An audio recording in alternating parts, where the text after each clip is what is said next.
हम आगे व्यावसायिक वित्त के बारे में पढ़ेंगे। पहले लेक्चर में मैंने आपको विनियोजन के आधार पर व्यावसायिक वित्त का वर्गीकरण बता दिया था। आज हम अवधि के आधार पर वर्गीकरण करेंगे। अवधि के आधार पर कैपिटल को 3 भागों में बांटा जाता है। पहला है दीर्घकालीन पूंजी। दीर्घकालीन पूंजी वह पूंजी होती है जो व्यवसाय में लंबे समय तक के लिए विनियोजित की जाती है, अर्थात व्यवसाय की स्थायी संपत्तियों में इसका विनियोजन किया जाता है। ऐसी पूंजी सामान्यतः व्यवसाय के या संस्था के जीवन काल तक बनी रहती है। दूसरे शब्दों में हम ये कह सकते हैं कि जब तक संस्था का समापन नहीं होता, इसमें से पूंजी को नहीं हटाया जाता। कार्यशील पूंजी का भी कुछ भाग दीर्घकालीन पूंजी के रूप में हो सकता है, जैसे न्यूनतम कच्चा माल या न्यूनतम पक्के माल का स्टॉक, औजार, उपभोग्य वस्तुओं का स्टॉक सदैव रखना पड़ता है। यद्यपि इन वस्तुओं में विनियोजित राशि कार्यशील पूंजी की होती है, किंतु यह न्यूनतम कार्यशील पूंजी सदैव ही संस्था में बनी रहती है, इसलिए इस पूंजी को दीर्घकालीन पूंजी में सम्मिलित किया जाता है। दीर्घकालीन पूंजी में प्राय शेयर्स, अंश, डिवेंचर्स, ऋणपत्र आदि के निर्गमन करके इसे प्राप्त किया जाता है। दूसरा है मध्यकालीन पूंजी, medium term capital. Medium term जो कैपिटल होती है, ये 5 से 10 साल के बीच की होती है। कई विद्वान इसको 2 से 5 साल की भी मानते हैं, लेकिन यदि हम मोटे तौर पे कहें तो अल्पकालीन पूंजी और दीर्घकालीन पूंजी के बीच के समय जो रह जाता है उसे हम मध्यकालीन पूंजी कहते हैं। पूंजी को प्राप्त करने के समय के आधार पर पूंजी का एक और प्रकार बताया गया है, वही प्रकार जो है मध्यकालीन पूंजी कहलाई है। मध्यकालीन पूंजी कुल पूंजी का वह भाग है जो उद्योग विस्तार एवं विकास के लिए प्राप्त किया जाता है। व्यवहार में मध्यकालीन पूंजी की गणना करना बहुत कठिन होता है।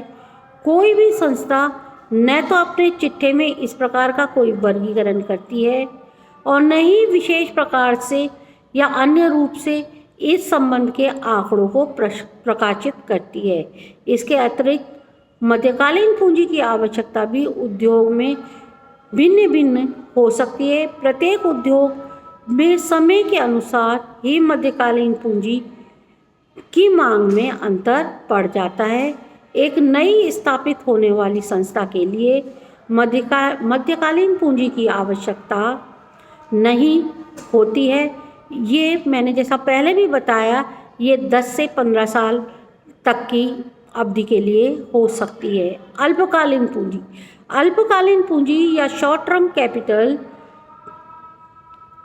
व्यवसाय में थोड़े समय के लिए ही रहती है, जैसे दिन प्रतिदिन के कार्यकलाप करने के लिए, कच्चे माल को खरीदने के लिए, पक्के माल को क्रय करने के लिए, मजदूरी, वेतन, बिजली, पानी, किराया आदि खर्चों के भुगतान करने के लिए जो हमें पूंजी जुटानी पड़ती है, उसे हम अल्पकालीन पूंजी कहते हैं। अल्पकालीन पूंजी का समय कई उद्योगों में 2 साल तक माना जाता है, कई 1 ही साल मानते हैं और कई इसको 5 साल तक भी मानते हैं। विभिन्न उद्योगों में अल्पकालीन पूंजी की अवधि भिन्न भिन्न मानी गई है। अब हम आगे पढ़ेंगे व्यावसायिक वित्त प्राप्त करने के सोर्सेज ऑफ बिजनेस फाइनेंस। व्यवसाय के स्रोतों को हम 2 भागों में बांटते हैं। यहाँ पे स्थायी पूंजी के स्रोत, फिक्स कैपिटल सोर्सेज, और दूसरा है अल्पकालीन पूंजी के स्रोत, शॉर्ट टर्म कैपिटल सोर्सेज। जो स्थायी पूंजी के स्रोतों में हम सबसे पहले शेयर्स, शेयर्स हमारे इक्विटी शेयर्स भी हो सकते हैं, सामान्य अंश भी हो सकते हैं, और हमारे पूर्वाधिकार अंश प्रेफरेंशियल शेयर्स भी हो सकते हैं। तीसरा इसके अंदर हम इंक्लूड करते हैं डिवेंचर्स, ऋण पत्र। चौथा इसमें हम इंक्लूड करते हैं अर्जित आय का पुनः विनियोजन। पांचवा हम इसमें विशिष्ट वित्तीय संस्थाएं। छठा सार्वजनिक निवेश, और सातवां अन्य स्रोतों को इसके अंदर इंक्लूड करते हैं।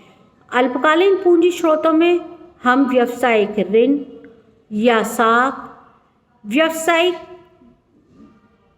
व्यापारिक बैंक, डेप्रिसिएशन कोष, हरास कोष, साहूकार अथवा देशी बैंकर्स, वित्तीय कंपनियां, ग्राहकों से अग्रिम तथा अन्य स्रोतों को लेते हैं।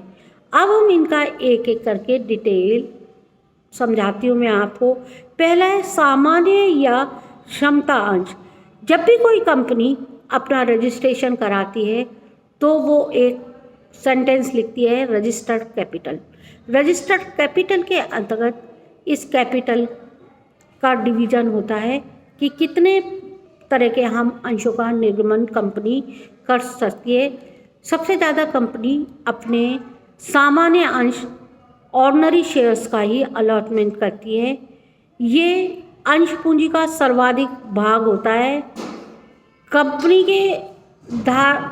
की स्थापना के समय कंपनी अपने पब्लिक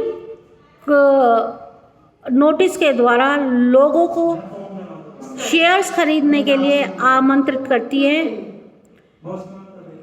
और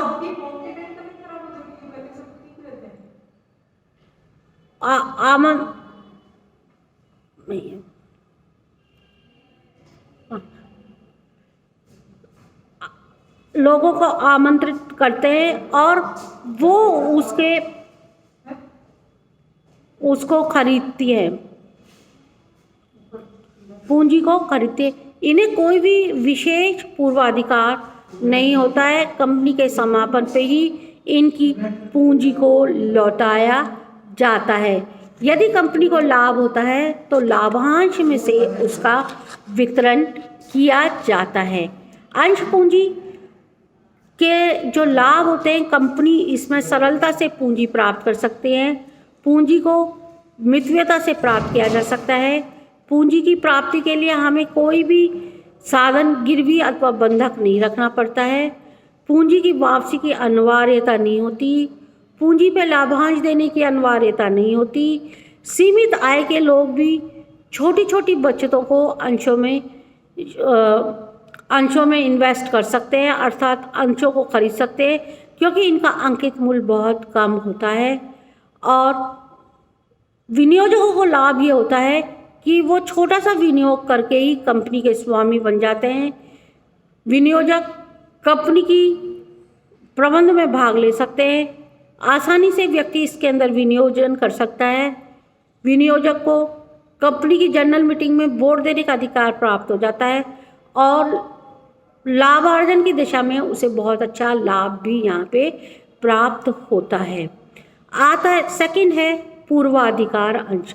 पूर्वाधिकार अंशों से आशय उन अंशों से है जिन पर अंशधारियों को एक निश्चित दर से प्रति वर्ष लाभांश प्राप्त करने का अधिकार होता है और समापन के समय पूंजी प्राप्ति का भी पूर्वाधिकार होता है, अर्थात इक्विटी या क्षमता अंशधारियों से पहले पूर्वाधिकार अंशधारियों को कंपनी के समापन पर पैसा लौटाया जाता है।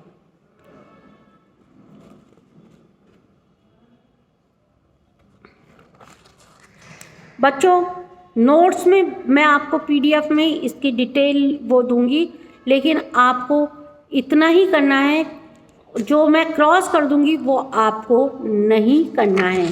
फिर आता है आपको एक एक पैराग्राफ ही इसके अंदर करना है। फिर आता है आपका ऋण पत्र।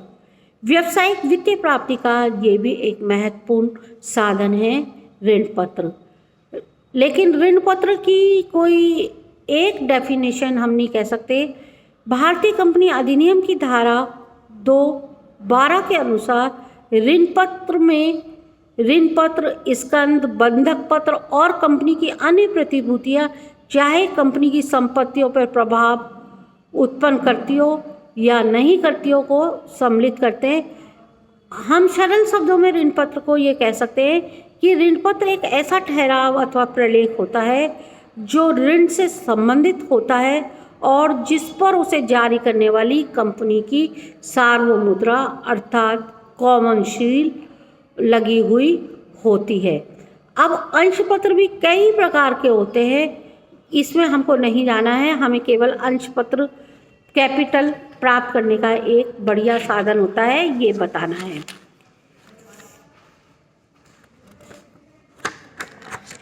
फिर आता है अर्जित आय का पुनः विनियोग। व्यावसायिक संस्थाएं अपने समस्त लाभों को अपने स्वामियों में वितरित नहीं करती है, बल्कि अपने लाभों का एक हिस्सा भविष्य की आवश्यकता के लिए संचय करके रख लेती है। उसे हम कहते हैं अर्जित आय का पुनः विनियोग। या संचित लाभ को कंपनी अपनी पूंजी के रूप में उपयोग कर लेती है, उसे हम कहते हैं अर्जित आय का पुनः उपयोग। अर्जित आय का पुनः विनियोग तभी संभव है जबकि उस संस्था में लाभों और लाभ को उन्होंने अंशधारियों में नहीं बांटा हो। संस्था की लाभांश नीति भी लाभों के पुनः विनियोग को प्रभावित करती है।